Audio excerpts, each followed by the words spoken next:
Hey there, Simpsons fans. Are you curious what this is doing in your free feed? Well, it's an episode of What a Cartoon, where me and Bob go through a different cartoon each week. And if you've never listened to it before, we think this is a great first episode to check out. This is me and Bob going through the third episode of Disenchantment. If you've been watching Disenchantment on Netflix, the new show from Matt Groening, Josh Weinstein, Bill Oakley, and pretty much all your favorite Simpsons writers from seasons 7 and 8, you can hear our thoughts on the third episode and the overall course of the series right here in this What a Cartoon podcast. And if you like it, be sure to check out the rest of the What a Cartoon shows, either on their own free feed, or if you sign up at the Patreon for $5 a month, you'll get access to that a week ahead of time and ad-free, just like all the Simpsons episodes you get a week ahead of time and ad-free, and tons of other extras. So without further ado, here's Disenchantment, the What a Cartoon podcast.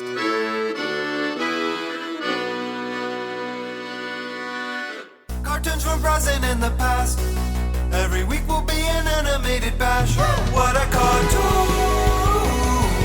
What a cartoon! Maybe a short but mostly shows.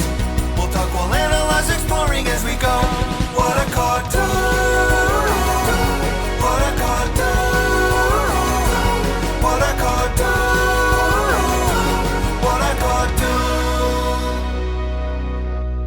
Hello, everybody, and welcome to What a Cartoon, where we talk all good and stuff. I'm your host, Snake Root Addict Bob Mackey, and this is an audio exploration of every cartoon ever who is here with me today. I'm Henry Gilbert, and I don't like the sound of that. Let's do it, but don't say it out loud again. It's one of my favorite lines. And today's episode is the Disenchantment episode, The Princess of Darkness. I'm actually a more way careful driver when I'm drunk. I assume that is because I've never driven before. This episode aired the same day all of them aired because TV is weird now, August 17th, 2018. And yes, we're doing Disenchantment. And this is the first time we've done a cartoon before it actually premiered. Yes, you're hearing this after it's out, so Hopefully you've binged it all on Netflix, but we're recording this a little before, and so we actually haven't even seen the last 5 episodes of the season. But I think this was our favorite of the first 5. Mm-hmm. We were going to do the first episode, but then after we recorded the Disenchantment review cast, which is on the Patreon and I believe also on the free feed, we were like, let's not do that. Let's do another one that's not as, story heavy or like lore heavy. Yeah, lore heavy. Yeah. There's a lot of... obviously, in the pilot, there's a lot of world building. And then the second episode is basically part 2 of the pilot. It's more like an hour-long first episode. So episode 3, this one, is where they kind of more settle into the groove of what the show is and who the main characters are. And it's really about getting to lounge around in the world they've built at last. It reminds me a lot of like the third episode of Futurama as well, because the first 2 episodes of that really set up the world. And then the third one that's when Fry and Bender move in together. Yeah, now they can play in the world. So we normally do historical info at the top of the show. Is there any history to speak of yet? I actually have quite a bit. Oh, my Lord. Okay, surprise me. But also, I'm going back over some stuff that our Talking Simpsons listeners probably know, because this is a very connected show to The Simpsons. And Talking Futurama listeners, too. Yes. Especially those guys. And I should also say this is our first What a Cartoon where it's just me and Bob, so no other guests because no one else has seen it yet. That's right. They're not allowed to. Yeah, legally we can't. Netflix would get mad if me and Bob shared it with anyone else. But okay, so 1977. Whoa, what the hell? Just as folks were enjoying Star Wars, a young man named Matt Groening started a weekly comic strip called Life in Hell. And about a decade after that, he was approached to make cartoons based on it by James L. Brooks, but instead pitched some show about a family of yellow weirdos called The Simpsons. That then graduated into its own show, which I'm sure you've heard of. And meanwhile, 2 comedy writers were the biggest Simpsons nerds in pro comedy writing, Bill Oakley and Josh Weinstein, who then got hired on staff for The Simpsons in seasons 4 and showrun the show for seasons 7 and 8. Around the same time in seasons 7 and 8, Matt Groening started working on a brand new show with writer David X. Cohen called Futurama, which instead of being a family-driven modern times thing, would take observational stuff about today's life, but abstract it in a crazy way through the tropes of in this case, science fiction. I'm with you. And that would be the show Futurama, which would premiere in 1999, right ahead of the millennium. And Bill Oakley and Josh Weinstein, who by that time had left The Simpsons, actually were consulting producers on the first years of Futurama. That was sort of a one-day-a-week deal like Yeah. Mike Reese has with The Simpsons now? Yeah, just kind of like guiding things. And actually, not to skip ahead too much, but on Disenchantment, Bill Oakley had said that it's kind of a reverse situation where David X. Cohen is now sitting in on their show to help him out instead of them being the mentors for him. So it's interesting. I believe he's just Skyping in to work on Disenchantment, which is awesome. Bill Oakley, yeah. Yeah, from not living in Portland. LA. I mean, I love visiting LA. That was great, but boy, not driving. I wonder how much he's having to fly down though at this time as it's about to launch. That's an easy flight to do. But after launching Mission Hill around the same time as Futurama and then working on several other shows, Josh Weinstein and Bill Oakley professionally separated. Gasp. So that Weinstein could work on Mitch Hurwitz's animated series Sit Down, Shut Up, which lasted for 6 episodes and Fox didn't do shit with. That really broke my heart when they split up. I thought it was on bad terms. Thankfully, it wasn't. They're still friendly. Of course, they work together on this show, but I was like, what? Is it Splitsville for Bill and Josh? It was sad to see. They actually, so at the time when everyone was waiting to see if there would be more of Arrested Development during that decade, I would go and learn anything I could about what Mitch Hurwitz was doing. So at the WonderCon convention in San Francisco one year, Mitch Hurwitz was there to talk about Sit Down, Shut Up, and he had with him Arrested Development mainstays like Will Arnett and Henry Winkler, as well as voice actor Kenan Thompson from the show, and Tom Kenny. And then also there was Josh Weinstein, and Hurwitz actually sort of joke bragged that he had broken them up to get Josh to work on his show. Was it some sort of contractual thing, I believe?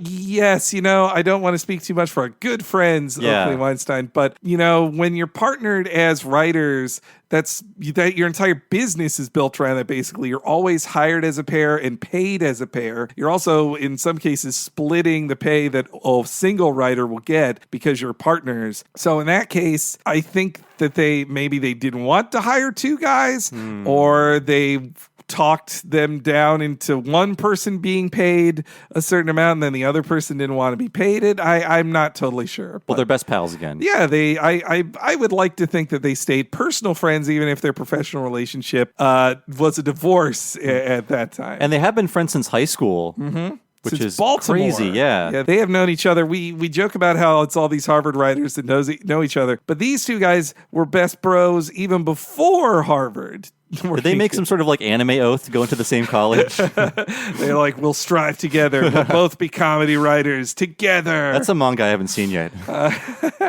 So, all of that set up here to January 15th, 2016. It is announced through a press release that Matt Groening has signed a deal with Netflix to produce an animated series for the streaming service. Now, this is kind of a big deal that Netflix has been doing for the last few years. Well, I'd say even more like 6 years ago, they kind of realized licensing is a mug's game. They're paying for stuff that they'll only briefly have the rights to. They need to start paying to make stuff themselves that they'll always have the rights to. And they would do that not just with prestige series like House of Cards, but also with animated fun series like BoJack Horseman.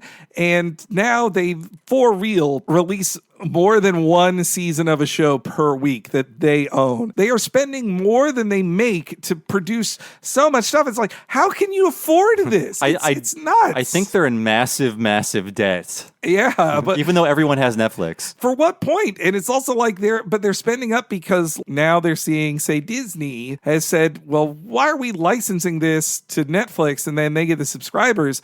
We should just have the Disney service and people sign up for that. I will if they have bonkers. If they make bonkers They available might. to the public again, I'll do it just for the novelty value. And that's the future, guys. You can maybe cut the cord on cable, but you'll still have to pay per channel, basically, in the future. I mean, I have 5 5 streaming networks I subscribe to now. So Yeah, I think I'm at that too. Let's see. Hulu, Prime Now, Netflix, Crunchyroll, and Verve is kind of with Crunchyroll. It's like my Verve subscription through that. And and sporadically though, no, I had stopped that. I don't pay that anymore. I've been getting freebies, but the WWE network. So, because those guys are evil. Oh wait, no, the New Japan network. I pay for that too. Wow, that's just right now. there's a new cord now. You cut the old cord, now there's a new cord. It's a wireless cord. It's Wi-Fi. You can't cut that. It's uncuttable. Big deal like getting Matt Groening. That's a kind of signing that with creatives that Netflix is really going for now. They just signed apparently like 7-figure deals or even 8-figure deals with like Shonda Rhimes and the executive producer of Blackish to get shows for them. They're quitting ABC. It's like, we're not making crap for ABC anymore. We'll have a lot more freedom to make this stuff on Netflix and also cut out the middleman. Netflix too is thinking, why are we going to license Blackish or Grey's Anatomy when we can just pay the people who make those shows to make us a new show? Would you say Groening is their biggest get ever? Because I really think he is. Shonda Rhimes, I'd say now is the biggest just because she has a bigger footprint right now. But I'm saying bigger than Barack Obama, bigger than yes, Letterman, yeah. Matt Groening. I'm not being sarcastic. I think the creator of The Simpsons Yes. is making a show for not a broadcast network, not a cable network, but a streaming service. That is a huge deal. I think we just we're so used to all of these streaming shows. There's like, another streaming show. But he is doing something for Netflix. It's huge. It's a huge deal. It is a huge deal. And then Matt Groening, who has his pick of the litter, I think, with pitching TV shows, he went with Netflix over other suitors, is telling, Yeah. too. I'm going to assume that he can get a meeting with anybody at any time, any network. I think so. Yeah, I would hope so. So that was the 2016 news that they had just started a deal. And behind the scenes, actually in our first interview with Bill Oakley, he, at the end, when we asked if he had anything to promote, he teased, well, not now, but you guys are going to see it. You guys are going to really like this. I was like, whoa, what could this be?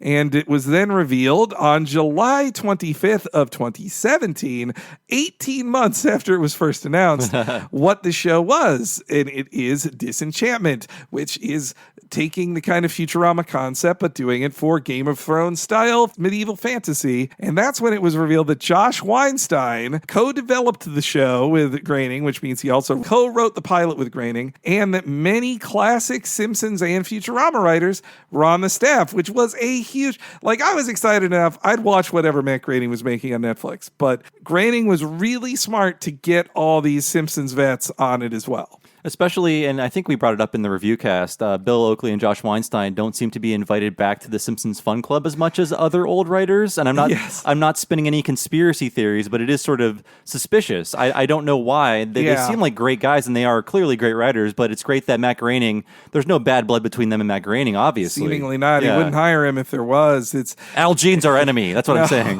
No, Al Jean, we want to interview you. Yeah, no, this is just guessing for the outside, but it was always, interesting to me that you'd see on the Simpsons movie that all the previous showrunners were invited except for Bill and Josh, and maybe they were busy with other stuff. Who knows? Yeah, it's possible. But they weren't really invited back like some other writers were. So even Merkin was working on the movie. Oh no, he was deep into it. So it was really cool to hear though that Josh Weinstein, since he was uncoupled from Bill Oakley, they're not co-credited on it, but Bill Oakley is still working on the show, even though he has left LA and is working out of Portland where he lives and eats burgers now.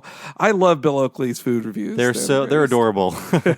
And so along with on the July 25th announcement, it was said that the show is greenlit for 20 episodes, really meaning it's 2 seasons at once. So we're getting 10 episodes this year, 10 episodes next year, and then we'll see where they go from there. 20 episodes is that's a bigger than normal order for a Netflix season of something. And we have not seen the last 5 in this first season. I don't know if there will be a cliffhanger. I assume there will be. That's Netflix SRO. Yeah. And they're sort of there's a few breadcrumbs in the first 5, like who are the mysterious figures that are watching Lucy and things like that. But I'm not seeing a direct through line quite yet as where we are in the series. There's more breadcrumbs though thrown out than even Futurama had.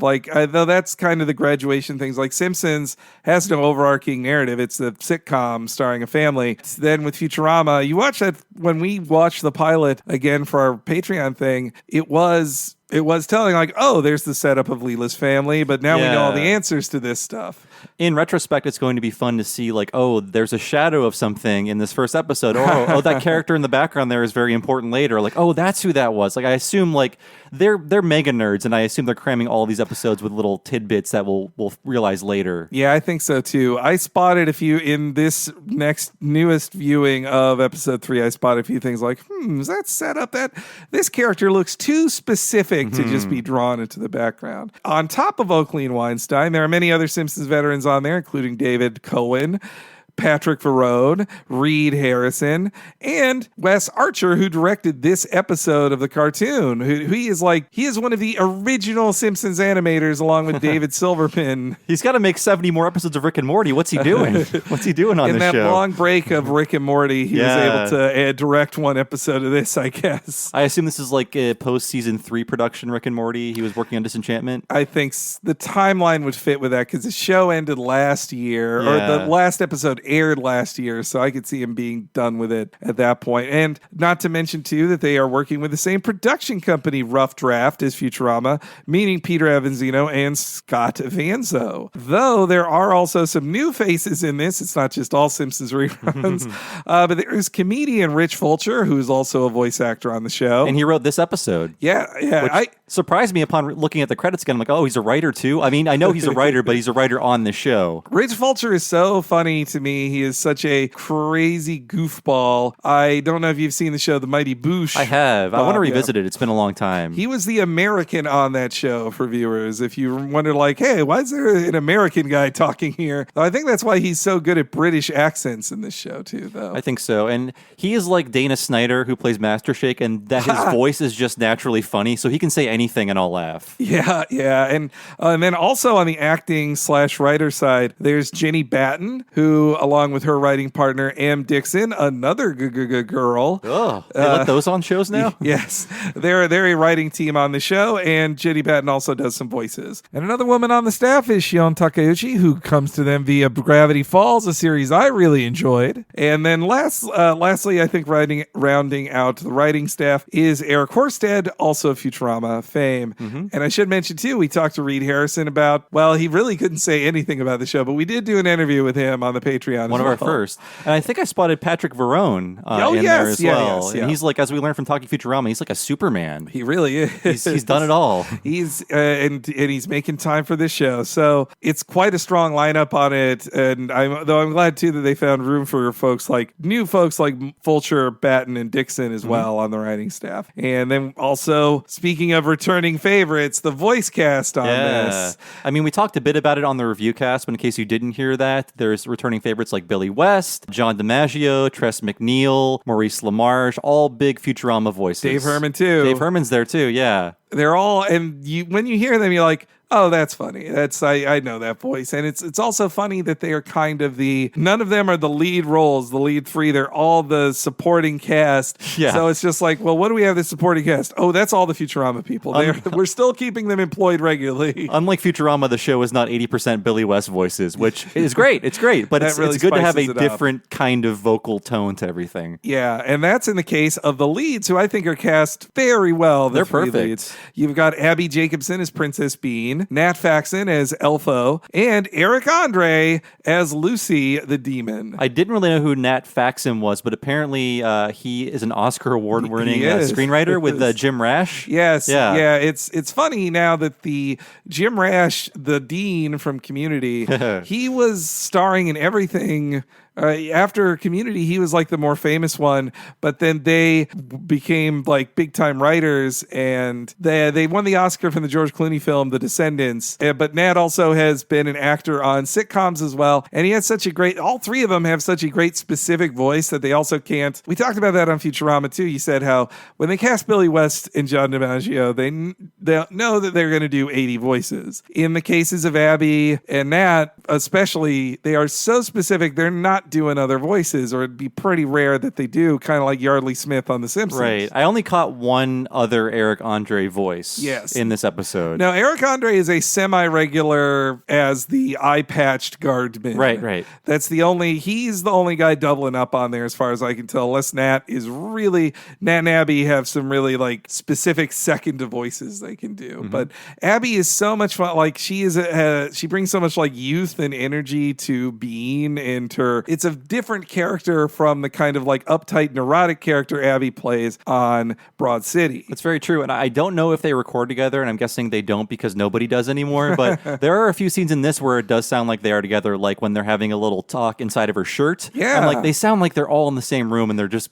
bouncing things off of each other. I don't know if that was improv. With the show, with all of these writers, I really doubt it was, but it feels so natural. I'm hoping it was meant to feel like improv, but it was written, then really great acting on their part there too. But Abby, Nat, and Eric Andre all have a background in improv. That's right. They are all UCB trained improviser comedians and writers. They all are professional writers too. So I would hope they give them that kind of leeway to improv, even though it's famous. Like Simpsons, Futurama are also very heavily written. Though, I say that, but they give Dan Castellaneta or Harry Shearer tons of space. Yeah, and I take that back partially, by the way, because I remember Bill Oakley told us who wrote what. When he found out that we saw the episodes, we were asking him, like, oh, who did this line? Who did that line? And he was like looping in Josh. But apparently, one of my favorite lines in this episode, it's a very long rant.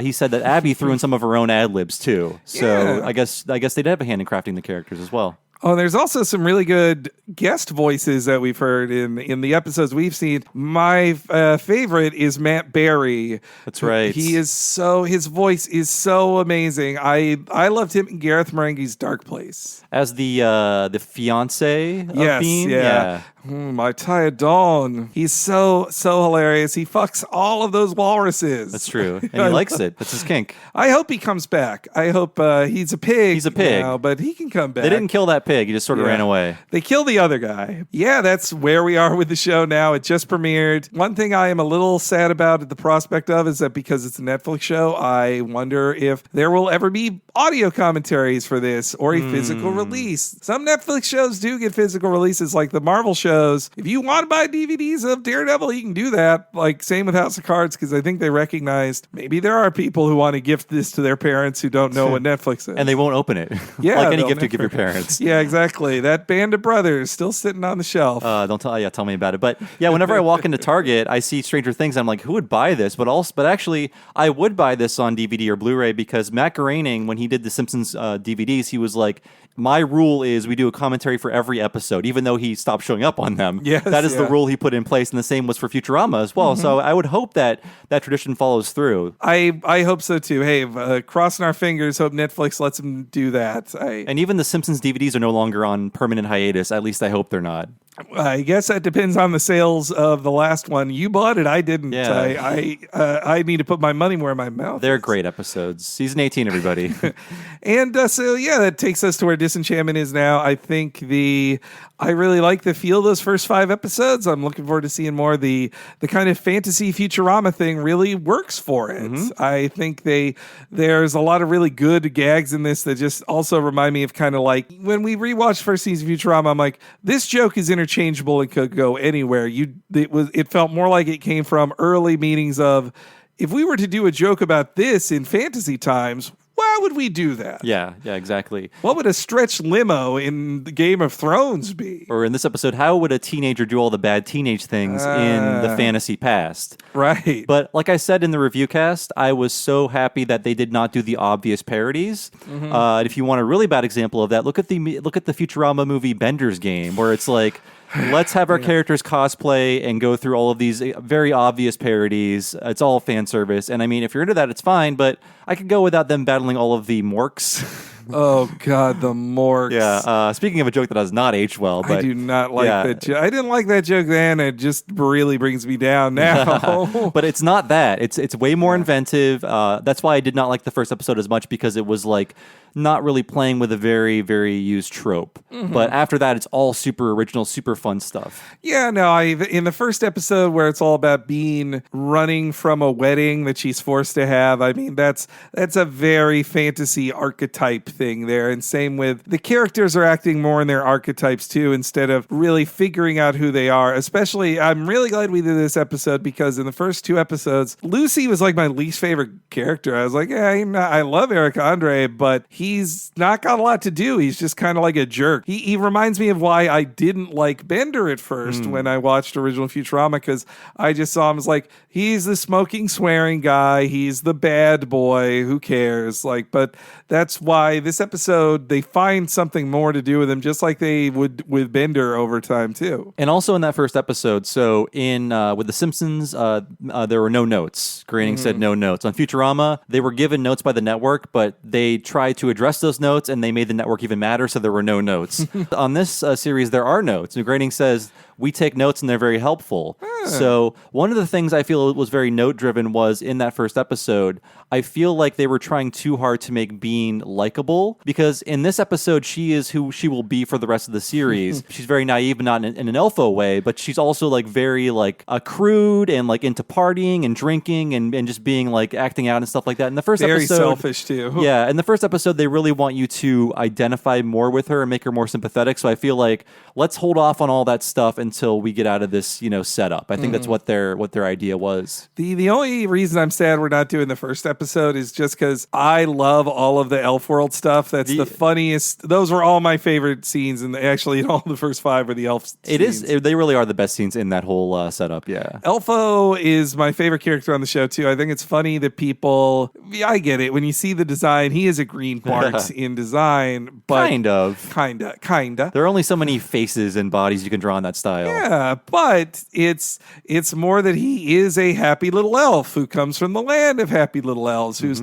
surrounded by happy people who make candy to then sell to each other for candy. And I don't think we've seen the last of that world either. No, I would hope not. I would think they had so much fun writing all the Returno and Levo and kissy jokes that... Or maybe they used up all their elf jokes. Maybe. They're like, we got to do every elf joke. He's leaving here forever. But I think Elfo as the innocent who gets beaten up and destroyed by the world but still keeps a smile on his face is always funny to me. And it's funny what they're doing too, but I'm not into his creeping on Bean stuff. It's still very innocent. That's the will they, won't they. It's true. I guess, yeah. I mean, they never will, but I like how it's also very innocent. It's not like very sexual or anything like that. I mean, physically, is it even possible? Does he have probably genitals? Not. I mean, in this episode, it's clear he likes being in her shirt. Yeah, oh yeah. But it's still fairly innocent. Well, in the second episode, he does try to peep on her as she takes her towel off. But it's just curiosity, Henry. Yeah, Elfo is pure. How dare you? Unlike Lucy, who is literally a demon. That's true. Is it a thing on Lucifer? Is his full name Lucifer? Now that you mention it, duh. Yeah, of course it is. Wow. And speaking of like mysteries they're setting up, whoever Lucy's bosses are, there's some real interest in them, and we get a lot of them in this episode too. Mm-hmm. But the setup of them in the first 2 is pretty clever, I like as well. By the time this goes live, all of our listeners and us will know the answers to these questions. That's true. I am very curious as to, I'm going to watch the rest of them when they come out on Friday and just figure it all out and see what the next cliffhanger is going to be. But yeah, I'm excited. So now that we've covered the history, I guess we're going to call it, let's roll into the episode, The Princess of Darkness.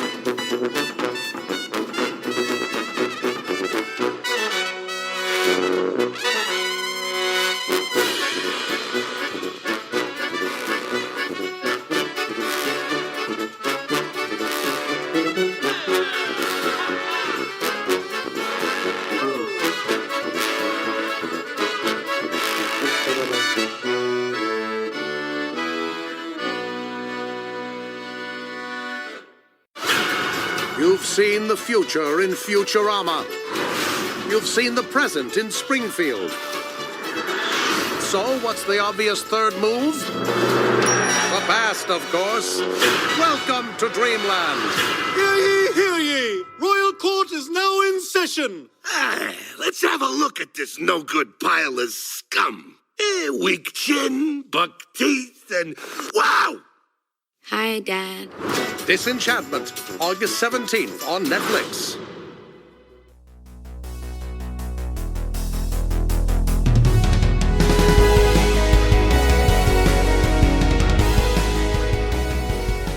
twice as funny as Game of Thrones is this week's episode of Disenchantment. It's Henry Gilbert here. Hey, it's Bob, and I hope you're not disenchanted with this episode. You better not be. Kind of wish that was the name of it, but Everyone's Disney getting got it to wrong. first. If you look Yeah. online, everyone's getting the name of the show wrong, and I wonder what that's going to do for their SEO. Season 2, it's like, oh, it's just called Disenchanted now. Whatever.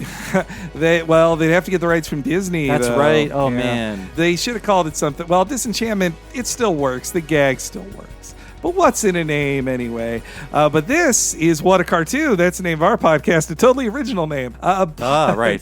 But we appreciate you guys listening, and I hope you're enjoying our slightly different episode where we're going through a brand new cartoon, not an old thing in cartoon history. We're recording it before it's actually live to most of the world, so Before this is we've weird. seen the rest of season 1. That is true, yes. And if you're enjoying this, you know that you could listen to next week's episode right now? Yes, you can listen to the Spider-Man the Animated Series episode, The Menace of Mysterio, if you are a $5 patron. And not only that, it'll be ad-free as well. That's right. Go to patreon.com/Talking Simpsons. Like Henry said, you get every episode of this podcast a week ahead of time and ad-free. And the same goes for our sister podcast, Talking Simpsons. Yes, in both those cases, we put out the episodes a week early and ad-free, and we also have a ton of exclusives on that Patreon. We talk a ton about Futurama in this episode, and we do the entire first season of Futurama exclusively in this same style as Talking Futurama at patreon.com/Talking Simpsons. That's right. I believe 13 episodes of Talking Futurama, Yep. 23 episodes of Talking Critic. We went through all of the Critic last year. That feels like it was forever ago, but there Really are 23 podcast episodes waiting for you. That's like an entire day's worth of podcast. You could start it as soon as you wake up and then never go to sleep. The next day you'll be out of Critic episodes. And you can listen to interviews with writers for Disenchantment, such as Bill Oakley and Reed Harrison, and you can hear about their careers up to this, including Reed Harrison telling us about working on the Pinky and the Brain cartoon. That's right. He was a writer for that as well. And Bill Oakley just serenading us with so many Simpson-y secrets. He'll be back, guys. I know he'll be back. Now I just want to ask him about eating burgers on camera. I could never eat food. I'd be so scared of sharing a video of me eating food on camera. He only takes like one bite usually, right? Yes, yeah. I mean, there's one guy I see a lot of the YouTube guys are like this, where he's just eating in his car and he eats the entire thing, and it's disgusting. Yes. It's Yeah. disgusting.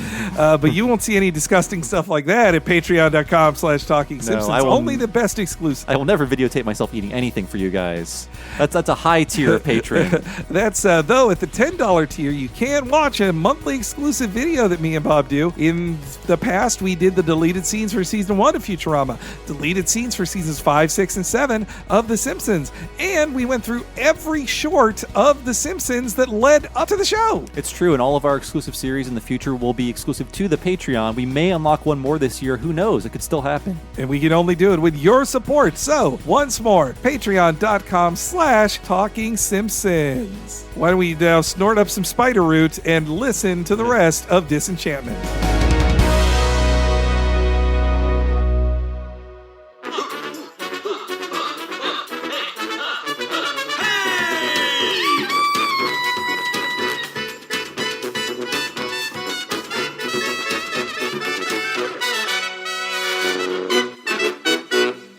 Well, so this episode, it starts off with Mark Mothersbaum's really nice theme for the show. It's grown on me. At first, I was like, it's a lot of... It reminds me much of Mothersbaum's other type of music. If you don't know him, he's the Devo guy who also has written every song in Rugrats and a million other songs. I like how raucous it is, though. It's like a party. And I also like that the opening, which intros are made to be skipped now. I mean, Netflix literally it gives you a button like, hey, skip this. I don't want to watch this.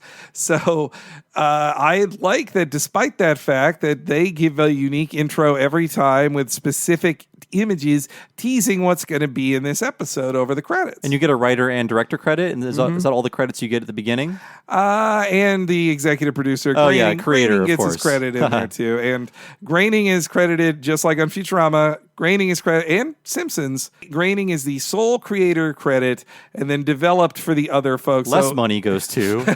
I'm sure he gets some money. It's He true. gets I mean, money. I think this is a gorgeous show, especially the Yes. background art. It's so nice to not have credits clutter up the screen for for 2 minutes. Yeah, I didn't know what that was like. I didn't know.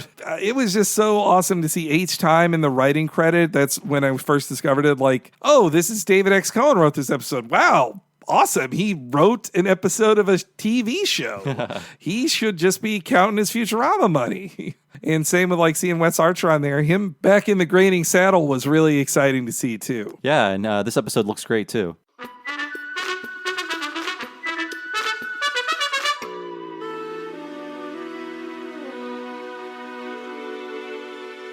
Start off with one of those type of grab bag jokes I talked about at 4 o'clock and all's well, a parody of that and how annoying that would be at night. And he has to clarify what well it means in this instance. He has a very like socio-political view on it, and it's followed up by the person like, do you know what time it is? It's 4:01 and all. Then we drop in our 3 leads. What a naughty night we had. I drank so much, I can't even remember if I drank anything. I might not have. You know it's a great night when we're still up to see the Plague Patrol. Morning, princess. I just got winked at by a corpse shoveler. I don't want this night to ever end. Well then, madame, I have just the thing. May I interest you in a joyride? Joyride? Is that like a jolly trolley or a fun run or a tingle mingle? Oh, he means that we steal it and that it's a bad idea. If my dad found out, he'd kill me. Oh, boo-hoo. Baby doesn't want to get killed by her daddy. I'm a chicken.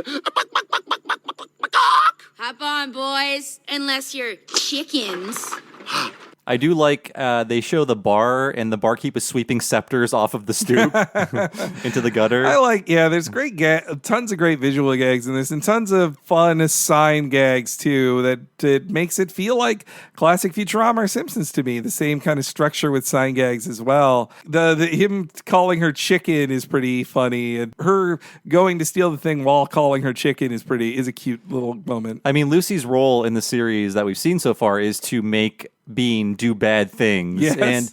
And I mean, knowing that going into this episode again, I realized like even in the staging, Lucy will be on her shoulder and telling her to do bad things. Just whispering to her. Or just screaming, like, steal that, do this, take these drugs. Like, no, not much whispering. I take that back. Pretty much just shouting at her. It's funny how many times you can notice that Elfo is on one side and Lucy is on the other, and it's such a just smart, rich dynamic to be like, well, you have Bean as this character, and she has 2 tiny enablers with her.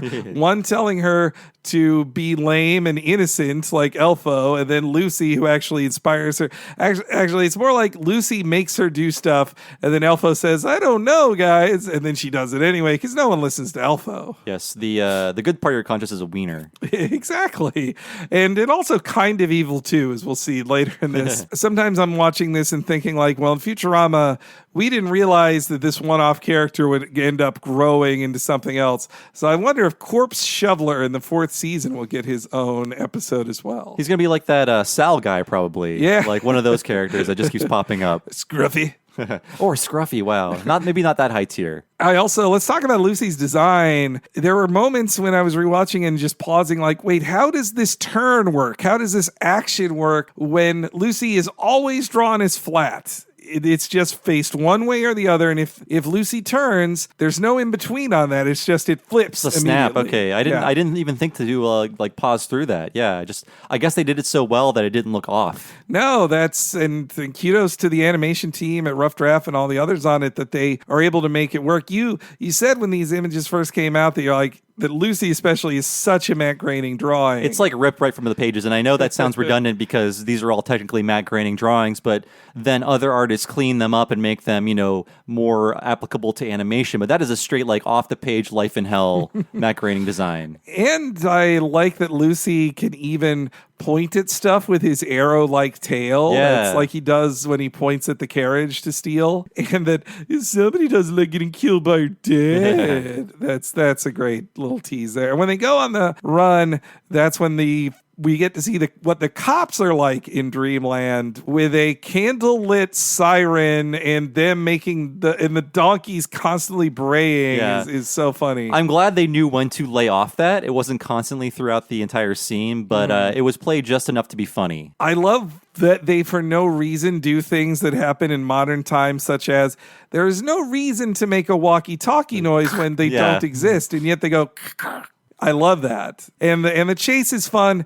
Speaking again of people that look like they might matter later, the group of people crossing the street that stops the line, they look so specific. I'm like, are these guys showing up again? It's like a procession of movers, and they're also carrying one guy. Yeah, it seems one important looking guy. Yeah. But it's also the tropes of a car chase. Yes. In this wagon donkey chase. And I'm also glad that when they did the big jump that they resisted using like a direct Dukes of Hazzard thing. Yeah, that's more of a Family Guy choice, but they did do slow-mo, which is always fun in animation. And when they crash, we also get to see Lingonberry. Lady Lingonberry. Who is related to the Lord Lingonberry, who was killed by the elf blood in the second episode. And she does not drown because we see her later in this episode. Oof, so that's good. I think they're like, let's not have Bean kill anyone that's innocent in this series to make her more likable, so they let Lady Lingonberry live. It's tough. She kills, in the first 5 episodes, she's responsible for some deaths of, not exactly completely innocent people, but people who are not trying to kill her. Not They're not innocent enough.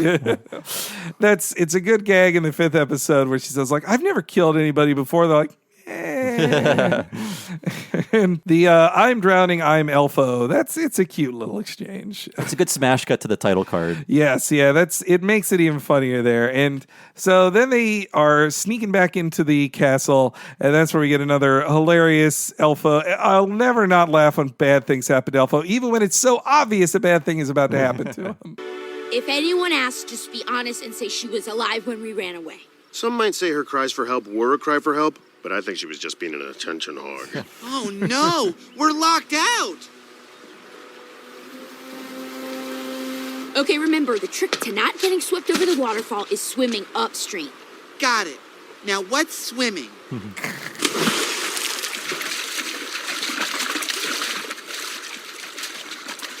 Okay, Elfo, you can do anything if you believe in yourself.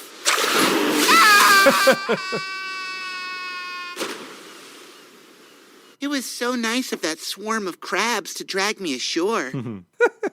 We find out Lucy is eating the shells and throwing away the meat. Not the meat.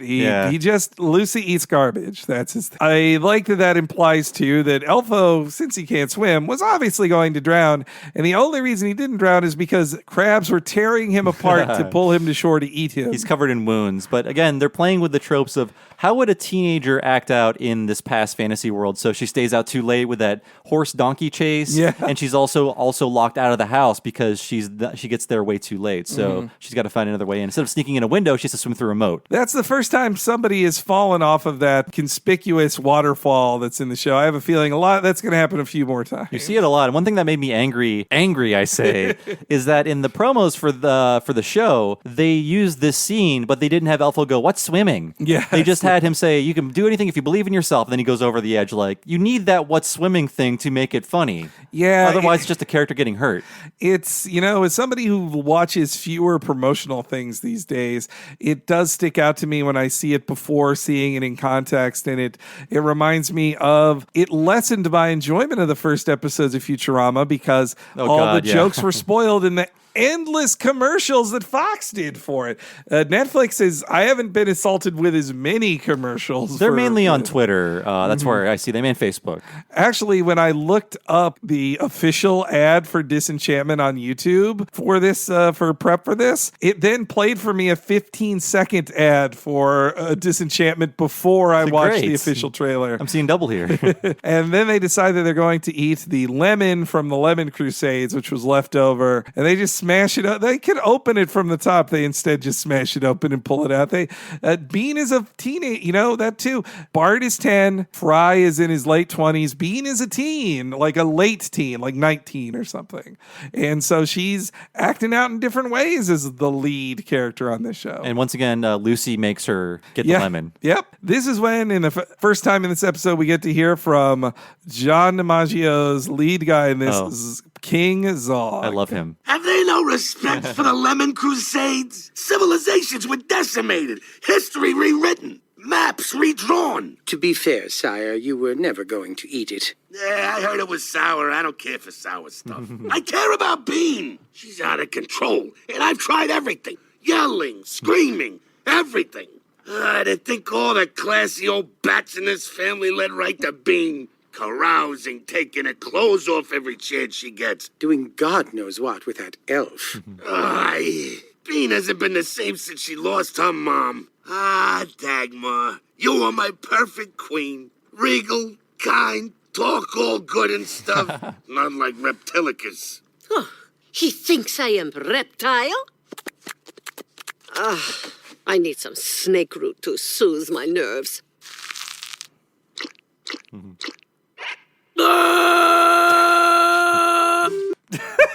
The scene just cuts after that. But yeah, I really feel like John DiMaggio is channeling someone he knew growing up in the Bronx or wherever he grew up. It's such a great voice. Reminds me a bit of Mr. Panucci. Yeah. Plus 20 years. Come on. Yeah.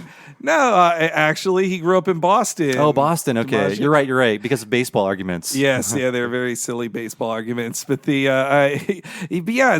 I think Zog is even drawn to kind of look like DiMaggio as well. A little bit. He does, again, look like another Matt Groening style drawing that they didn't change very much. Like you said, the doodly bobber on his head. Just like Nibbler. Yeah, but in the John DiMaggio features are especially the red mustache and red hair and kind of stockier frame, though. John DiMaggio, big red, he is tall. Like Zog is short. It's something I caught for the first time in this. His attendant, voiced by Maurice LaMarche there, he normally stands fully tall when he's not around Zog, but when Zog's there, he has to be like even more than Mr. Burns, hunched over to meet Zog in the eye and not tower over I think it's him. also like him being obsequious. If I can use another Simpsons word. Like he has to be like at the king's level or lower, Yes, yeah. And this also was the first time I noticed that the attendants to him... Oh, yeah, they look just like Akbar and Jeff from Life in Hell. I was thinking the same thing, yeah. And they don't linger on them for too long. You can just barely see them trailing behind the king holding his train or cape or whatever you want to call that, I guess. Yeah, I wonder if they're going to be like the owls in Futurama, not commented on for a while, but they're there. They're right there, Akbar and Jeff. Season 3, they get their own episode. And just Zog is so funny. Just that he sounds. I saw one reviewer put it this way. Forgive me, I forgot, but he sounds like a Mets fan who became the king of this country of Dreamland, and just the way he's like talk all good and stuff. It's a great, hilarious choice to have a king talk like this. And I love it. In fact, one of my favorite lines comes from this episode, and it's all, I mean, the joke is funny, but the delivery that he does is so great. We'll get to it. And it's also, he's so mean to his second wife, calling her Reptilicus. Yeah. But that's some more... I want to know this. This is what's hooking me. I want to know this story. Not only what happened to Queen Dagmar, Bean's mom, but also why did he marry Reptilicus? That's not her name, but the new queen. And Tress MacNeille plays her so funny with kind of a Natasha type voice from Rocky and Bullwinkle. Yeah, and I want to say this is not what they're going for explicitly, but I do get a real Ivanka vibe from her. Yeah, like the bored, sort of kept woman who resents her rich asshole husband with a fail son around them too. And just he think I am a reptile, and also she's supposed to feel foreign in the way that Melania Trump does as well. Yes, I hate even thinking about that person, but I bet that's correct. So yeah, she does her drugs, and I just love her screaming. Her screaming is so great. Same with when you hear Tress MacNeille screaming again when they decide to steal some drugs. You use your curtains to escape one time, and your dad's all like, no more curtains. You know, if you don't sleep for 72 hours, you become clinically insane. So wakey, wakey, nutbag. Fine, but I'll need a little something to put the edge on.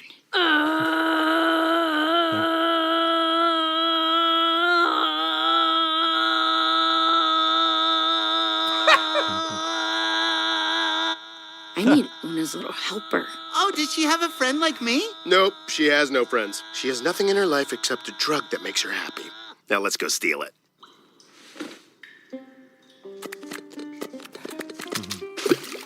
Stealing from my stepmother's purse. Is that who I really am? It's exactly who you are. You're also the type to steal enough for your friends. Again, stealing from your parents' purse, another bad teenage thing. Yeah. Bringing back to old-timey Oh, times. you're so right. It's so relatable, even though she's a princess above everybody else. And this is also this is the bathing area we saw in a previous episode where it's set up that like it's just communal bathing. Like, no, you just bathe together, the genders bathe together. It's very open-minded in that way. Mm-hmm. And the way she slithers into the pool too is really funny. Hiding all of her nudity. Yeah. Who knows what's going on She has with Reptilicus. I know. Clearly she can, well, I think she can make a baby with the John DiMaggio, though I get a real feel. So, Bob, I don't know if have ever seen Game of Thrones. I've watched a little bit. I haven't. This show wouldn't have probably gotten greenlit if Game of Thrones didn't exist. I think they'd make it without Game of Thrones, but I also get a feel with the Queen, the Fail Son, and Zog. It's very much Robert Baratheon, Cersei, and her son Joffrey. Though I'm hoping Reptilicus is not fucking her son in this case. You said Joffrey. I just thought of Strangers with Candy. Yes, no, not the wonderful Joffrey Jellyneck. But God, let's do Strangers with Candy on here. It has a cartoon intro. It's actually a cartoon. It is. It's just a very well animated one. Yeah, I mean, I'm gonna say because I don't watch Game of Thrones and know nothing about it, I'm glad they didn't do a Game of Thrones parody. But watch episode 6 be called like Lame of Thrones, and then it will be everything Bob Mackie does not understand. But I don't think they'll do that. I swear, I don't think they'll do that. I don't think they want to get that specific with stuff, and especially you can't get specific with pop culture references as much anymore because there's no monoculture anymore. It's true. It's all just kind of dead. You got to pay for those thrones, buddy. And we also get a cutaway to Lucy's unnamed controllers, and this is the first time I noticed the establishing shot of where they live, which is kind of like British Egypt a bit. And one of them is Rich Fulcher. Yes, I mean they just draw him to be Rich Fulcher. That is very true. Yeah, he can be that character in live action, and I really like Jerry, their kind of Python-esque attendant of like, you never tell me. The peacocks don't like him. Yeah. Or he sounds like in Warcraft, the yes, sire. Like the peasants. Yeah, the people who do your bidding. Lower class accents.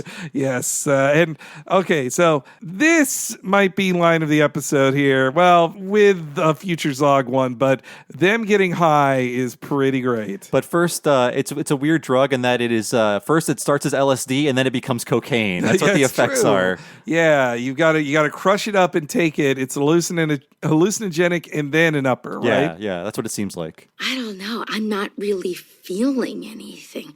Me either. Me either. Me either. Neither.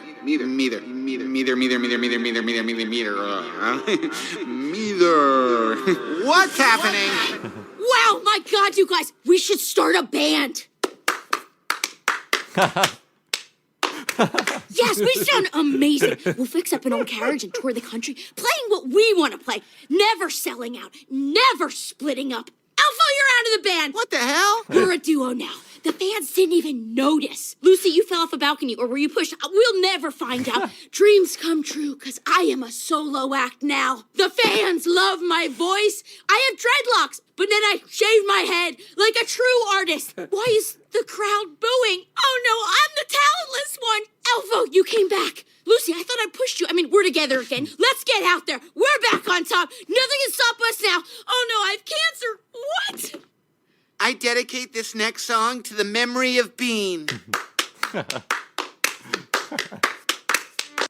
There's so much going on. I love how it starts with their unrhythmic clapping, and they're just staring off into space and like clapping their hands. And that's why she thinks they should start a band. Also, the really amazing, I call this a real Futurama joke in terms of how the sentences take a sharp turn. It's like, never splitting up. Alpha, you're out of the band.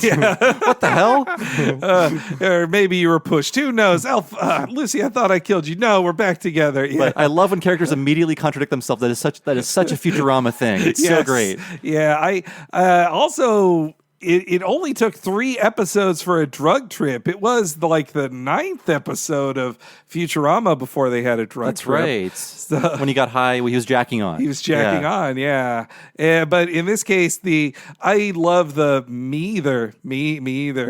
And I don't think the drugs have any effect on Lucy. I think nothing has an effect on Lucy thanks to him being a demon from hell. He's just into the clapping. Yes, yeah. Who wouldn't be? It's so much fun. But just, I also love how Abby says, or Bean says, I shave my head like a true artist. Like, that's a true artist shave their head. Shave off your dreadlocks. Yeah. And then we get the Bender scene. Lowercase b Bender scene. It's a montage, right? Yeah. All the things they do on their trip. Elfo fights a cock. Yes. They steal armor and they go on a parade, and one of the suits of armor has Elfo and Lucy both in it, stacked on top of each other. And with Elfo coming out of the cock piece. That's right. Cod piece. No, and then she shoplifts from 7-Eleven, opens in 7-Eleven. That's a great joke. Yeah, I love that. The sign is spelled Roman numeral 7, Roman numeral 11. It's great.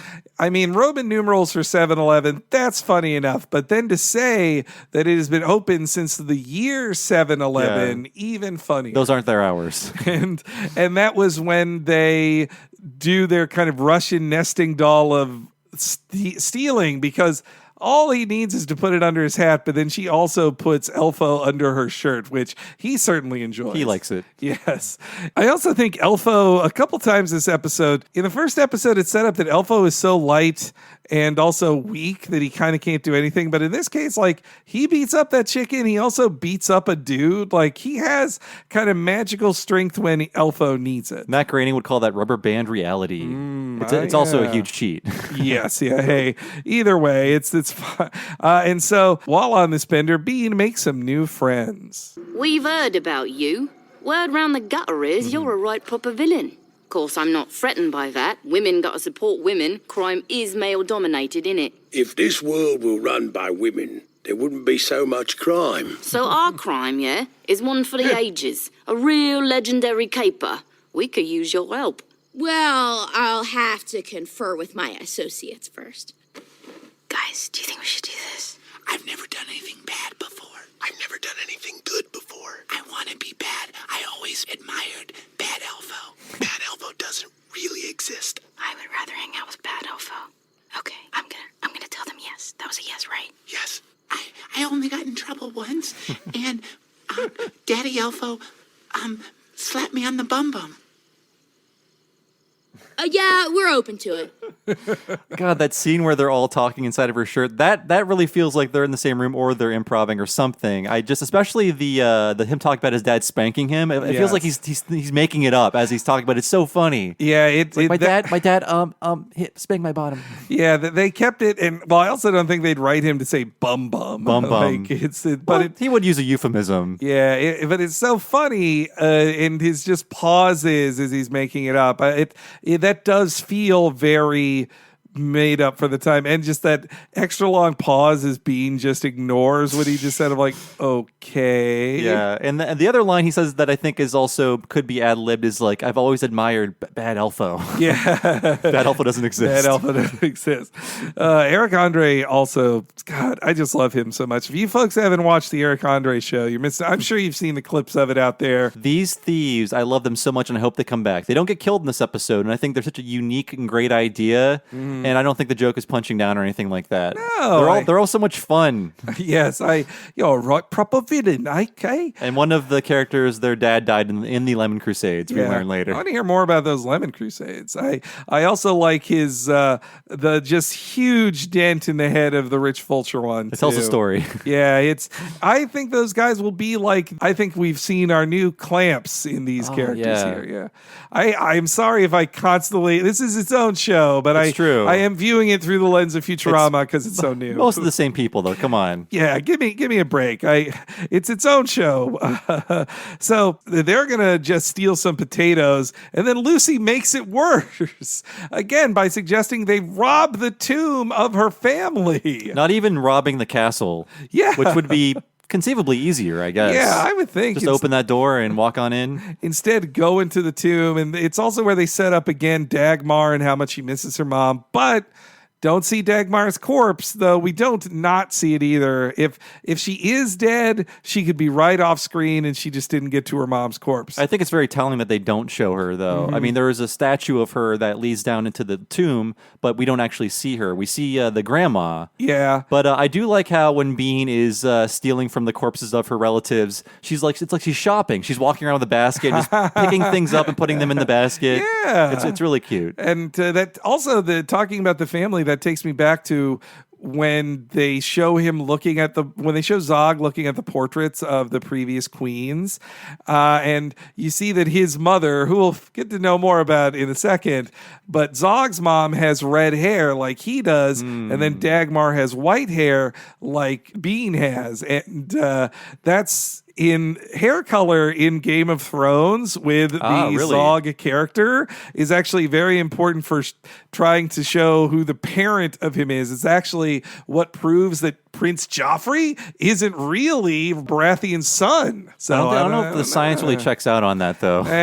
Look, if I trust that Recessive Ned Stark genes. did all the right. Okay. It had shown that in the Baratheon line they had only had black hair, and then the first son Joffrey has blonde hair. Then it proves he's not the father. Check his roots. They don't have hair dye. I wonder, man, what is hair dye? That's another great gag. The wig scene gag in the second episode. You can see Fry's hair in that wig set. Oh, as really? well. Okay, damn. I didn't see that. Keep an eye out for it. There's tons of, just like Simpsons Futurama, they stick in a ton of gags in the margins there. But yes, it's time to steal from Beba. Oh, my sweet Beba. Remember when you used to sit me on your lap and tell me stories? Well, I'm in a gang now, and I gotta take your crown and your necklace. And didn't you have a... Sometimes when you pull off your grandma's jaw, it really makes you stop and wonder, am I doing the right... Come on! This is a burglary, not a family reunion. Okay, that's everything! Whoa! Think of how many potatoes we could get with this. All right, guys, if I spend any more time with my family, they'll start asking why I'm not married. So, you want to drop me that rope? Just so you know, I would have done the same thing if you were a man. Now!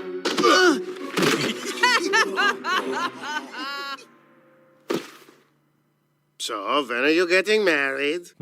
And we have to assume the king got her out of there, or some of the guards. The guards found her in the morning, I'm guessing. Well, they didn't replace, the highway people are nice in that they don't push back Dagmar's tomb covering. So someone in the morning must have noticed that it was open. Yeah, they are redeemable, and they're going to buy so many potatoes. I love that. I love the egalitarian thieves. They're very much like, hey, it's all very inclusive. Now give me that stuff. I'm going to steal from you, or I'll kill you. And also her saying like, oh, Beba, well, I'm in a gang now, and I need to steal your shit. And pries off her jaw. Just rips it off. You see a little bit that Bean knows it's wrong, but she's also too fucked up at all points in this. She's never sober for the 2 days straight. And I can understand her being, weren't we all impressionable teens who did things to impress people? I never joined a gang and stole from corpses. Yeah, I didn't do that either. But so they get captured, and we get to see, this was actually one of the first scenes that was released in the trailers for it, was Zog slowly looking up the body of the thief, and just Zog's inability to understand things as he stares at them is so funny, and gets worse every time they do it. He's assessing her from the ground up, like every element. It's like shoes, legs. Yeah. In the first episode, there's the great thing. There's like, now let me look at this cake. Topper is fine. Yeah. As I move downward. I forgot that's sort of a running joke with him. Yes, he can't see things like all at once. He's got to examine every element one at a time. And he has to announce what he thinks of them. And it's such a great way of doing jokes, because you all know where this is going, where he's like, what the? but they have to delay it as long as they can. It's a great, I mean, it is like so unrealistic and so stylized. No one would ever do this, but it's great to draw out the explosion you're waiting for. Yeah. But here's just how angry Zog is. I love this. I know I went a tad wild. But what do you expect from someone who's got no control over her own destiny? So I turned to booze, drugs, and my evil little friend. Oh my God, shut up. You're weird, cat. I'll pulverize him. I'll pat him in the wrong direction. I'll put a cucumber beside him. That drives them crazy. No, not him. I meant... She meant me. I'm so bad. Oh, I'm bad. No, you're not. You're a marshmallow with legs.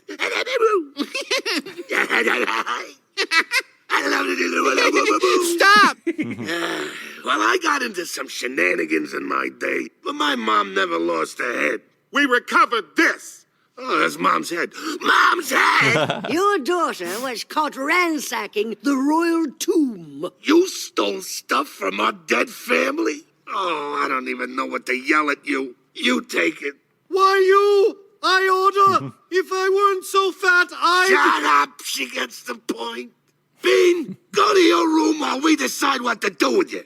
And take Elfo, so I know you're not having any fun. And Lady Lingonberry is in the audience there. Yes. I think she's still wet. She's one of the 9 victims of them, which Yeah. I think when I counted it, 2 of those puppets have to count as the victims for it to be 9. Oh, okay, wow. That's the count that as I take it. But he even says a God damn it, which you can't do that on Fox. That's true. It's one of 2 goddammits I noticed in the first 5. And I love the very Marx Brothersy, my mom would never lose her head. That's my mom's head. My mom's head! Yeah. Oh, God. And also he holds up the wanted poster that just has the slightest strand of a mustache drawn on it. He's like, you can't tell me this is my daughter. And that he knows that Elfo, everybody sees Lucy as a cat, which they have to do for plot purposes. Otherwise, they'd just be like, why is this demon always around you? We should get rid of it. And they accept very readily that Lucy can talk. Yeah, like, oh, it's your talking cat. I mean, in the world of Dreamland, what is a talking cat, really? It's true, yeah. I think, actually, I think that makes him kind of like Felix the cat a little bit. Which, knowing how much Matt Groening loves oldie-time cartoons and Felix, it could be intentional. Yeah, right? Bender's chest door is very much like Felix's bag of tricks. Oh, my gosh. Direct reference, I believe. Yes, you're right. And also, it's classic John DiMaggio just sounds of like, that's another running joke in the series is that people tickle Elfo until he gets really offended by it. Yes, Stop it! he can't help it. But also that he knows that Elfo is no fun and that she hates being around him. So I wonder though, how did Bean officially get magically linked to Lucy? Was it by opening the gift that she receives in the first episode? I think so. Yeah, there was no like oath or pact or anything. She just opens that package and then they're paired together. But I think Lucy just like, no, you're stuck with me because I'm here now. I literally can't leave you. And I think it's good too that they set up that Bean enjoys the stuff that Lucy talks her into doing. It's not that she's forced to, it's that she's just easily suggestible. And I think any teenager with a demon on the shoulder saying like, come on, do it. Do it. And then meanwhile, Elfo is just such a lame-o who loves licking rug fuzz off of lollipops. Yeah, Lucy sticks his lollipop to the ground and then he goes back for more. It's like, oh, this is actually pretty good. I love the King's line. She's a one-man wrecking woman. Yeah. And that's also in that we get to hear the Eric Andre eye patch guy saying like, your first mistake was teaching her to read. And this is when we get Billy West entering the scene as the Merlin as such. Does he have a name, this character? I haven't caught. Yeah. I apologize, listeners. I don't know. But here's his voice. That don't exactly explain why she desecrated sacred remains. Don't worry, Ma. I won't let her get away with it. Oh, we can spout crazy theories all day, but science suggests a more logical explanation. That Bean is possessed by a demon. Oh no, they're on to us. They'll know exactly what we're up to. You don't even know what we're up to. Oh, every day you say you'll tell me, and you never do. I wonder if they're going to use him to eventually explain what they're up to. It's like, okay, you do need an idiot in the room to, give exposition, or actually to absorb exposition. In a future episode, he might say, like, you never tell me. Like, okay, here, we're going to tell you. This is why we're doing this. Or he'll find out on his own, and we will absorb the information. I think we're going to learn a lot more about Jerry here in the future. The idea that it's so great that they correctly guess that she is possessed, but they cannot identify a demon when it's right in their face. And it's just that Billy West is really, I'm sure it's like two different guys who have been dead for 80 years that I don't recognize he's doing the voice of, but it's a really good specific voice for Billy. It feels like I think it's like a combination of different old-timey actors. Like it feels a little James Mason-y, like a little touch of James Mason. Especially when he goes like, of course. Yeah. Of course. Goes about testing out 3 different techniques on her. First smoke, then magnets, and then shaking. No demon could survive this preposterous degree of jiggling. This is not good for my hangover. Oh, yeah, that's it. Crank harder. You got him on the run now. Woo! Work those scrawny nerd arms. Jiggle that demon back to hell. Nice. Alas, the demon remains even after the application of all 3 sciences. All 3? Even smoke? Indeed. We scholars like to think science has all the answers, but in the end, it's just a bunch of unprovable nonsense. So now what? I suggest something based more in reality. Religious magic. An exorcism, huh? I don't like the sound of that. Let's do it, but don't say it out loud again. 2 amazing jokes in that. So I got confirmation from Bill Oakley that the even smoke line was David X. Cohen. Yes. I love that. Even smoke. He's so incredulous that smoke didn't work. There's also a really, really great little line delivered by Merlin. Your talking cat's here to keep you company. Now let's find that demon. Yes, yeah. And Lucy then says, meow, all right. Yeah. And I like how we just heard the him sarcastically cheering Merlin on. Yeah. I like how he eventually just gets tired of it. You could see his eyes go half lidded, just like, shut up. And it felt very Eric Andre to say, noise. Yeah. Not nice. Noise. And her getting shaken about as she has a hangover. It's fun to see things happen to Bean. When bad things happen to her, it can be funny. And that line that I know you love is like, I don't like the sound of that. Let's do it, but don't say it out loud again. That's so, it's such a great, I've never heard that joke before with that turn of phrase. Yeah. You've heard that in so much fiction of just like, I don't like the sound of that, but let's do it. Instead, it's like he'll do it, but he doesn't want to hear the word exorcism. It's not even an expression. He just doesn't like the sound of it.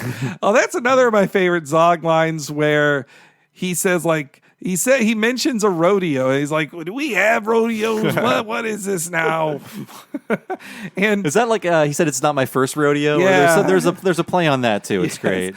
And also in that as they're doing that, they're taking more blood from Elfo, which is them showing that even though you thought they finished the whole elf blood thing in the first episode, they're still taking his blood, just slowly. It's funny that they still make him sit in a cage like he's going to escape. He's happily. He's like, I got a cookie. Yep, but he has to be in a cage. Yeah. And he seems fine with it, Look at us down on the floor. So they call in Big Joe. Oh, this is all so great. So before, Henry, you were telling me, not to call you out or anything, you were telling me you weren't completely sold on the animation. This is what really made me buy into how good this show looks. All of the Big Joe stuff is just glorious and beautiful and beautifully lit, and the colors they choose are so wonderful. Like, it is so nice looking. I don't know. How do you feel now? It transforms into a horror movie so easily, and that kind of, I agree with you, Bob, it kind of shows the flexibility of the animation style and that it's not all like flat or anything. I guess at first I was comparing it too directly to Simpsons or Futurama in that the characters seem lightlier detailed than in Futurama or Simpsons. And you've got characters like Zog and Elfo and Lucy who are just like very small, low on details compared to characters in Futurama. So it made me think like, oh, is this on a lower budget or less detailed? But then when you see the stuff they get, especially with Big Joe, his teleporting around and the lightning. I mean, that is when, like, in terms of animation, it's not like a lot of animation, but him just sort of teleporting closer to them with the lightning strikes and then just appearing in front of them. It's I get that a lot. I also wonder, like, is Big Joe is funny, but he's also kind of evil. Does him being sort of evil, or at least like dogmatically righteous, make actually the demons the good guys? Well, I mean, they technically kill him, so there has to be some sort of justification there. So I think you're right. I wonder how they're going to get away with murdering Big Joe, by the way. If that should ever come back to haunt them when the equivalent of the Catholic Church in this world finds out that the princess murdered him. I guess really Elfo is the final killer of Big Joe. Well, I mean, we'll get to it, but Big Joe does try to kill Bean. That's true. To find the demon, so he's a bad guy. What I also like with this bit here is that it shows the flexibility of this fantasy parody in that this also becomes an Exorcist parody. They're not too direct. Well, a couple parts a little bit direct, but again, I mean, they do a few of the I would call obvious jokes, but they do new things with them. They could have done all of the Exorcist stuff, but they play with it in new ways. Yeah, and it also shows that in future episodes they could just do like more direct film parodies or TV parodies, but then have it be through fantasy, and it would totally work. And but yes, the exorcism begins as Big Joe arrives in the room. Fear not, princess. I will soon have the demon out of your body. Nobody in this body but us princesses, man. Oh, wait, just one princess. Me, Princess Tia. Oh, God, what's my full name? Damn it. I shall soon cast thee out, demon, with these sacred tools. You're a sacred tool. Jokes are a sign of fear. A fear that is well justified. Hold on. There's something I've always wanted to try. So cool! I didn't even know that the human body could do this. It can't. Out! Get out! Be gone, damn you! Ooh, sounds like some quality exorcism. I was talking to you! Nobody talks to me like that, except my daughter and my wife. And now you.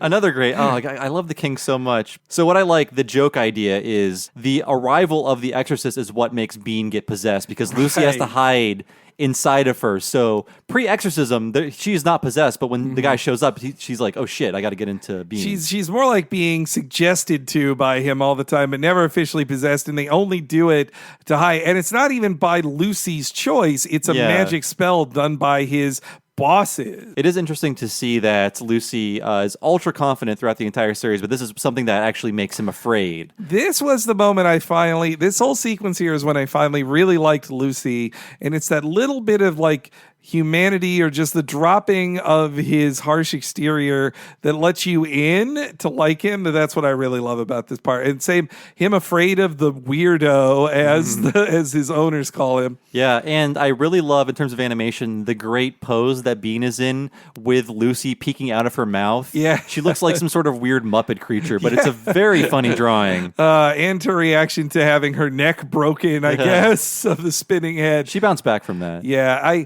also, right before Big Joe comes in there, this was the first time I noticed on this viewing that Lucy is sleeping like a cat on top of the covers with him too. He is living the life of a cat as well, and the way he screams at Zog of just his.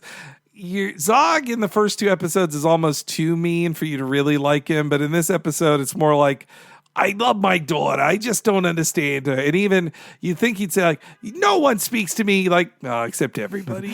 I know, except that you are. You feel more for him because he's shit on so much, but he is much more of a dick and a monster in the first two. Yeah, and also in the fifth episode too, when he throws her out, and the bit with him putting chemicals in his ears to make steam come out of them. Reacting far too late. Yes. But so Lucy is resistant to it and just kind of mocking him the whole time. But eventually he gets exorcised in a most unexpected way. Prayer doesn't hurt demons. You're only hurting Bean. Exactly. Once the flesh is burned away, the demon is revealed. Flesh burn, demon return. Dude, she needs her flesh. Great. You're gonna make me be the good guy? Ugh, I hate that.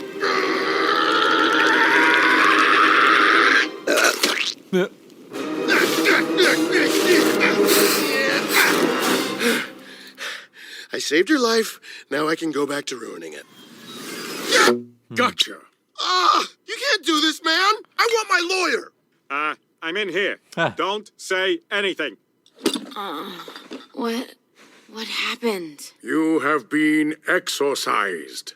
Don't forget to take it easy today and drink plenty of water. I love how all the demons look in the bottles. They're very fun designs that, again, remind me a lot of Matt Groening drawings. They've all been like liquefied. They're kind of like liquid in there, but they also they remind me a lot of the Pac-Man flatness as well, especially when they're talking and the empty space in their mouths. Yeah, out of the side of their head, they're talking. It's great. And so that's the moment there that you see that Lucy let Bean die and be burned to death by this person who doesn't care. No, he will not. I feel that's a cover. I think he's not allowed to let her die. I think part of the rules of his thing are like, look, you can torture her, but she can't die. You have to prevent that if that happens. I think they're also leaning towards Lucy is actually starting to like have a friend too. Like Bender, his first friend ever. Yeah. Of all my friends, you're the first. And but he also has to make sure she doesn't think he's gone too soft and that the audience doesn't think he's gone too soft. So he says, like, I'm only doing this so I can make your life worse. Yeah. That's why. I'll save your life so I can ruin it. That's right. And so they're taken away, and Elfo and Bean are getting used to their new Lucy-free life. So is Lucy really gone? Well, it depends what you mean by gone. If you mean carted away, never to return, then yes. Well, maybe it was for the best. Life with him was fun, but I probably would have been dead in a few weeks. I will miss how he always pointed out my foibles and mocked me ruthlessly. But we'll be okay. You'll be amazed how much fun I am on my own. That's not a daisy. What? You put a dandelion in the daisy basket. So? So, we're making a daisy chain, not a dandelion chain. Why even bother to call it a daisy chain if you're just gonna... Oh, God. I'm so sorry. I lied. I'm not really fun. The pressure, it just got to me. And then the pressure to sustain the lie. Oh, God, it was a nightmare. We have to find Lucy. I like this perspective on Elfo in that he's also sort of a type A personality when it comes down to it, because he grew up in a very regimented society where everything was just this very clockwork, schedule of everything and happening. They have that world seems so nice, but they have very specific rules about everything. I mean, in that elf world, if you're allowed to be weird if you're weirdo, but if you're Elfo, you're not allowed to just make out with some girl or leave your job. You just box candy all day for candy. That's your job. Yeah, same with you're so defined by your job, so it makes sense that he would passive aggressively tell someone how to correctly make a daisy chain and what you need for that. Him just giving up, and it shows too that how without Lucy there, he would drive Bean crazy. Bean would murder him in a minute without Lucy there to counterbalance it. Elfo also is not going to have a chance with Bean if he doesn't have Lucy around to help with that situation, as we'll see in later episodes too, which I gotta say, again, when Elfo is a creep, it's not even him being a creep, it's that he's a total dick that reminds me of like how young men react to crushes the wrong way, where he's just like, oh, hey, are you making out with this guy? Meh, I'm gonna fuck this up. Very possessive. Very much so. I don't know if you have this clip, but another one of my favorite King Zog lines is coming up. It's like, oh, sweetie, I could see the sparkle in your eyes is gone. Yes, I don't have that clip. That's okay. It's another, again, you're going to hear this a lot when I talk about the series, but I love just the sharp linguistic turns that they write in these actors deliver so perfectly. You're like, what? Oh, okay. Wow. That was great. And the right in the foreground is what I'm assuming is Bean's brother, and I wonder when we're really going to get to know this guy. He's right there. I mean, pardon my foggy memory, but do we see any other shots of him? He's like, yes, I think in the 5th episode when Zog is sitting with Reptilicus watching over the execution, he's sitting there too, but to my knowledge, he doesn't say any lines. Okay, yeah. He's also eating a giant pile of pancakes too, which, hey, man after my own heart there. We will find out, or we will already have found out. But so I think it's telling that Bean is making these good decisions when Lucy isn't there. That's when she decides to do the right thing and help her friend, and actually also go fight against the highwaymen. Maybe it's because Lucy's not there to influence her. I'm going to assume that if Elpha was taken away, Lucy would be like, don't rescue that dork. Absolutely not. He's no fun. Yeah, he'd be like, no, let's just keep stealing stuff or drinking. Let's keep doing that. Meanwhile, Lucy is hanging out with some other demons. It's our first time we've met other demons in the show. So there I am, possessing the Duchess. And she has the nerve to drop dead. And I'm like, now where am I gonna live? Rude. Well, if it isn't Stacey Ann LeBlanc. It's LeBlanc. Yeah, it's French. Like I said on our first date, nothing could be worse than this. I really enjoy that the demons are all of this 2D flat black creature design. Yeah. They're all of that model. It's not that maybe there are different types of demons in hell, but it seems like you're only a flat pitch black demon if you're in hell. And I love too that all of the little clothing accessories given to a couple, like Stacy has a Miss Pac-Man bow, and the lawyer has a tie. That's really like one of the few ways you could tell a cartoon's gender. Yep, yeah, a bow and eyelashes. That's how it's presented, man. It's that's when Bean decides to go on the road and save him, and I wonder if it's foreshadowing when she says they're probably going to try to kill you at some point too. He's like, what? She's like, never mind. As they get on horses and ride on their way to the mountain, they run into some old friends. Yay. Look what we caught in our little trap. What, now you're highwaymen? Highway people. We're a gender-neutral kleptocracy. And we'll be taking these nice horses. They go well with me neck sparklies. Hey, that's my grandmother's necklace. Or your grandfather's. This isn't a gender thing. It's Beebaw's, and I am taking it back. A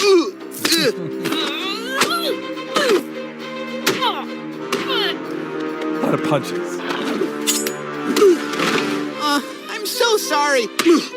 I'm normally a nice person, but we really need to save our friend. And we're in kind of a hurry, so... I really enjoy how the one highway person is trying to make this into a bigger philosophical argument, but she's like, no, that's literally my grandma's. Yeah, it's not, I'm not saying this is not a gender thing. That is my grandmother's, please. And I was glad they didn't die because I hope these guys come back. They're funny as hell. Yeah, it would just be too wasteful to kill them off. I feel like we haven't seen the last of these guys. Even this season, we haven't seen the last of them. And even though they're gender neutral, I guess, woman of the group, if that's what she identifies as, I don't know. She's got a real Leela style bracelet on, I noticed. Yeah, that's true. It's also, this has more action than I expected in general in the show. There's at least one big fight per episode, and that begins with Bean is introduced in a giant fight scene in a barroom brawl. Just so you know that she can hold her own in a fight, even against a guy as scary as Big Joe. This is like so unfair. I never got to haunt a house or spook a dog or get married or... Please put me out of my misery. Prepare to be put out of your misery.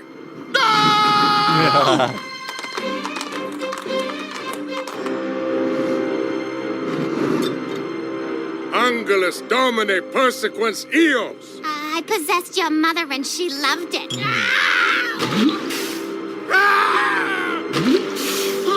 You just killed my lawyer. You won't be needing him anymore. Your appeal has been denied. Wait. I love you? Big Joe, I love you. Cursed are those who consort with demons. Bean saves Lucy and risks her own life to do that too. I'm also thinking of the demon science. So fire can't kill demons because we see Lucy literally sleeping in a fire. Yeah. But this lava can? What's going on here? Well, this is Mount Piping Hot Suckhole, and it could be a Lord of the Rings reference. Oh, in yeah. that Mount Doom is a special lava mountain that can kill magical things. Oh, it's a real special mountain. Way to go, Tolkien. I feel like they get to come up with a better joke than Piping Hot Suckhole. I don't know. I have Mount Flaming Suckhole on my maybe that's on my okay. notes. All Flaming Suckhole. Okay. It's just fun to say. But again, in terms of animation, the lighting in this show is just so well observed and so just it just feels so like glowing and warm and rich, and especially in all these scenes where they're all lit with lava by the lava. It's so so great. Yeah, and the little poof that the dead demon gives is pretty fun too. And I think too it's really good book ending of plots in this episode that before she can save Lucy, Bean has to defeat the highway people that she had originally befriended. She needs to get revenge on them first, which I really like. Yeah, and I'm trying to think, though, this is a 28-minute episode. If this were a 21-minute TV show, like, what would we lose from this? Yeah. They could cut out the entire highway people scene. They could cut out so much, but we get all these extra great jokes because they can go up to 30 minutes. Yeah. I wonder if they are considering if it could be broadcast, if they could cut it down or not. Oh, God, I hope not. No, that's the great thing about Netflix and other streaming services, that the show's as long as it needs to be. Like Simpsons very specifically has to be like, no, 22 minutes and 30 seconds, and then shorter as they need more commercials in the future. That's why you end up with shitty, my hated syndicated episodes of The Simpsons. Rah! They're a stain on this earth. But I also have to say that, so before we observed there's a direct Exorcist parody, coming up there's a direct Raiders of the Lost Ark parody. Oh, yeah. And you mentioned that they can only really reference the monoculture because culture is so fragmented now. And I like how they are not going, again, they're not going for the obvious stuff. This is not just a reference in the past sort of thing. They are trying to not be as reliant on this as many other series would be. Yeah, totally. And that comes at the end of this confrontation here. It's all over, Big Joe. I got the bottle and the knife. Well, I got whatever this is. Elf. Throw me the bottle, I'll throw you the elf. Thank you. Okay, catch. No! You haven't defeated me yet. Now you have!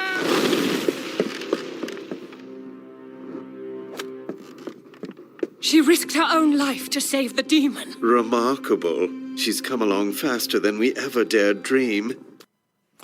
So I put in that bit there of the demon masters because they have kind of a parental vibe to them. I mean, it makes me wonder, what their intentions are? Are they doing this to corrupt Bean, or are they training her in something? And does this have anything to do with Bean's mom? We don't know. Again, in the comments, people, we have not seen the rest of the show. Yes, so I realize that we're probably going to find out come Friday. Maybe. They could be saving it for season 2. You never know. Yeah, it's true.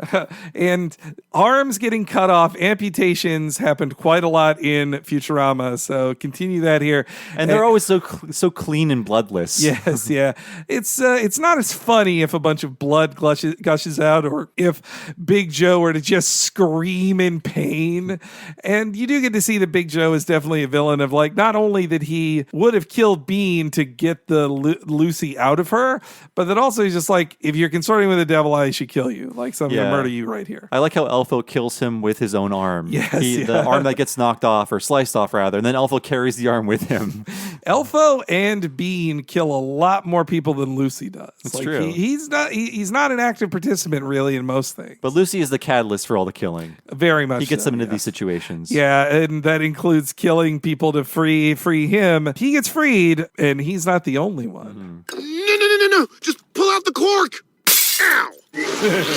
Ta-da! Did you miss me? Yes, but never fly into my mouth again. Hey, what's that rolly-waggony sound?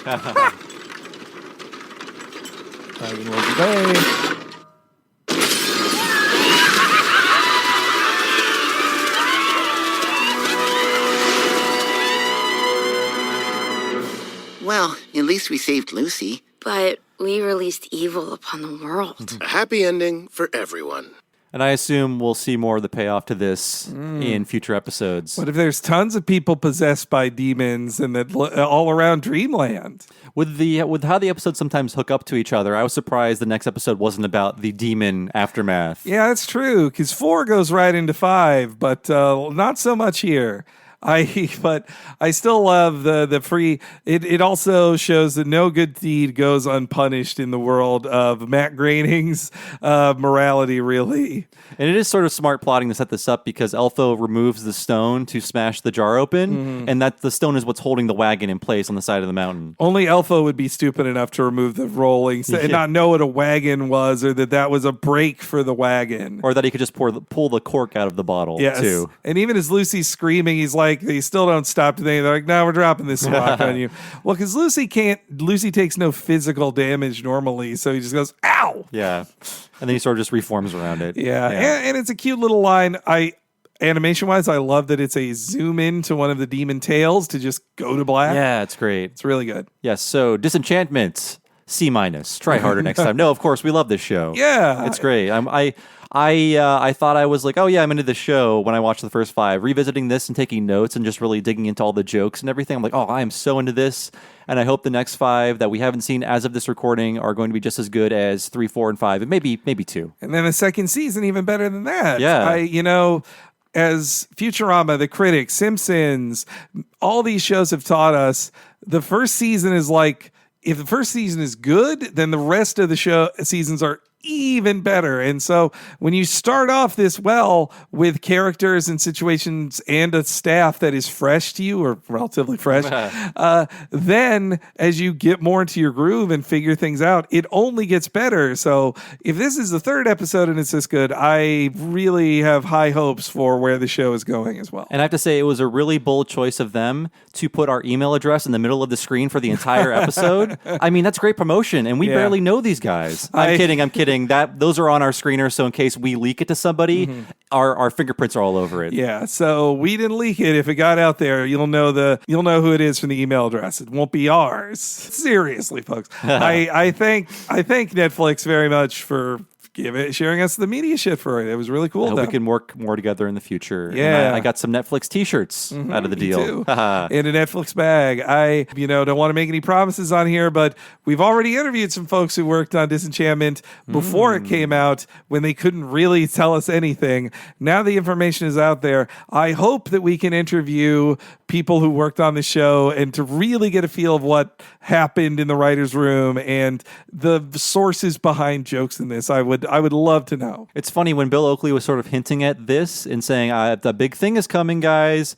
And then immediately, I don't know, a week or 2 later, they announced the Futurama iOS game or the mobile game. I was like, oh, was that it? I mean, I'm sure it's fine, but I'll never play it. Is that what he was hinting at? But it wasn't. It was this. And I thought it was that too, because there was so much original animation for the ads for that game that I figured, oh, maybe they got David X and those guys to help write it. That's obviously they wouldn't be making a new television show. Nobody gets to make television shows anymore, especially not my favorite writers like Bill Oakley and Josh Weinstein. I assume that whoever made that game saw that tapped out money on the table and was like, give me some of that tapped out money. Oh, that game it's not even a game. It sucks so much. People ask me about it. I'm like, no, it's awful. It's a money pit is what it is. A fish tank that you feed to see references. You can just watch whenever you want normally. I've never played it. I don't intend to. I've already wasted enough money on Clash of Clans, which I know is garbage and I shouldn't be playing, but it fucking got me. It's sunk cost fallacy. I love it. Exactly. That's how I live my life. But thanks for listening, folks. This has been What a Cartoon. I've been one of your hosts, Bob Mackey. And in case you didn't know, this entire podcast is crowdfunded by listeners like you. So if you go to patreon.com/Talking Simpsons, you can find out how to help our show. At the $5 level, it's a very popular level. We have so much bonus content that is exclusive to patrons only. It will never be free. Never, I say. Never. So including Talking Critic, Talking Futurama, so many interviews with Simpsons writers and artists, and monthly community podcasts. Just so much bonus stuff happening at the $5 level. If you sign up now, there'll be, I don't know, maybe dozens of things you've never heard before. And if you sign up, you'll get a nice little code. You drop that into whatever you use to listen to podcasts, and you can integrate our bonus podcast into your podcast listening lifestyle. It's that easy. It's patreon.com/Talking Simpsons. And if you can't afford $5 a month, even $1 a month would be a nice little tip to say thank you for producing quality audio content. Henry, could you please tell folks out there what are 2 really cool things on the Patreon that are new they should check out if they want to give at the $5 level? Well, Dan McGrath, who worked on Mission Hill with Bill Oakley and Josh Weinstein, as well as The Simpsons, and he also worked on King of the Hill, he did an interview with us, and he doesn't do many interviews, and he told us a ton about his time of working on The Simpsons and all those other shows. Plus, if you guys want to go back into the interview archives of the over a dozen interviews we have available on the Patreon, if you listen to the Bill Oakley one and the Reed Harrison one, that was during production on this show. Listen to all these subliminal hints Bill is giving us. They're peppered all throughout. Find all the clues. He said on that one, he's like, I have never been as kept to secrecy as much on something as Netflix has kept me on this. And it worked. There were no leaks. Yep, there weren't. Yeah, we never saw art until the official art leak. So way to go, guys, keeping it secret. But yes, that is patreon.com/TalkingSimpsons. Please check it out and help us out if you can. And as for me, I'm Bob Mackey. I said that before, but I just want to let you know again. I'm Bob Mackey. You can find me on Twitter as Bob Servo. I have another podcast, by the way. I have so many podcasts. One of them is Retronauts. It's a classic gaming podcast. Every Monday, go to retronauts.com or look for Retronauts in your podcast machine. It's a classic gaming podcast. We've been doing hundreds and hundreds of episodes over the past 12 years. I recommend you find a topic that you like, download the corresponding podcast, and then subscribe. For the love of God, subscribe. Smash that subscribe button. Thank you so much for listening, folks. Henry. HENEREYG on Twitter. You can follow me there and find out when every new thing goes up in the Talking Simpsons universe. Plus, sometimes I have fun exchanges with folks like Josh Weinstein and Bill Oakley on Twitter. So check all of that out there. HENEREYG. Thank you so much for listening, folks. We'll see you next week for the Spider-Man the Animated Series episode, The Menace of Mysterio. We'll see you then.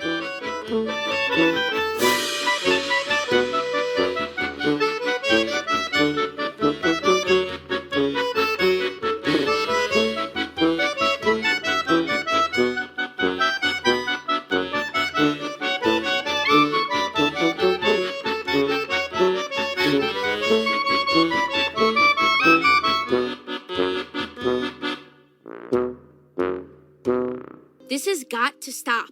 Oh, come on. You know you enjoyed it. Yeah, but it's gotta stop. What? I'm your demon, baby. We're magically linked, like lollipops and rug fuzz. It's fine. Listen, just stay away from me for a while, okay? Go ruin someone else's life. Huh? Okay. Maybe I will. Ow! Now I feel better. You love podcasts, the stories, the laughs, the unexpected turns.